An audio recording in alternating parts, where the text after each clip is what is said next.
Namahagi ng grocery items si dating Pangulo at Manila mayoral candidate Joseph Estrada sa mga taga-Tondo ngayong kaarawan niya. Nasa batas na bawal na mamigay ng pera o anumang bagay na may halaga ang isang kandidato. Pero giit ni Estrada, wala umanong halong politika ang kanyang gift-giving. Saksi si Julio Segovia.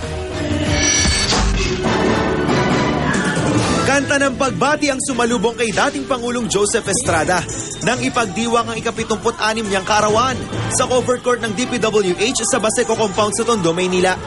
Andito ko dahil sa kahit na paano makapagbigay ng konting alaala sa inyo. Yun lamang ang aking punta rito at lagi ko sinasabi, wala ang mahirap, wala si hirap.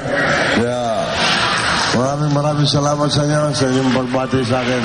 Mga grocery item ang ipinamahagi niya. Naanya'y pasasalamat sa mga taga-Maynilang nakatulong daw sa pag-upo niya sa palasyo noong 1998. Bagamat kandidato sa pagkaalkalde ng Maynila, iginit niyang wala umanong halong politika ang gift-giving na taon-taon daw niyang ginagawa. Hindi dahil sa ako'y kandidato, kung hindi dahil sa aking bumbuhay, lagi ko sinasabi, mamatay, mabubuhay si hirap, hindi makakabayad ng utang na loob sa mahihirap. Itinuturing man sa batas na vote buying ang pamimigay ng pera o kahit anumang may halaga kapalit ng boto. Sinabi ni COMELEC spokesperson James Jimenez na dapat munang may maghain ng reklamo at magbigay ng pruweba para makagawa sila ng aksyon. I'm doing that every year. Hindi lang sa Baseco, pati sa Payatas. Naging panata ko na yun lahat yung mga depressed area, pinupunta ako tuwing birthday ko at saka kung tuwing Pasko.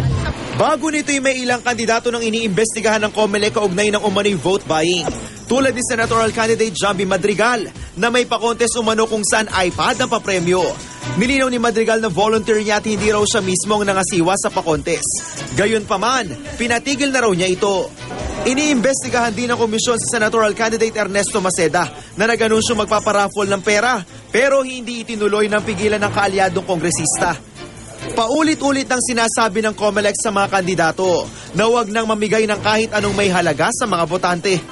Ako si Julio Segovia, ang inyong saksi.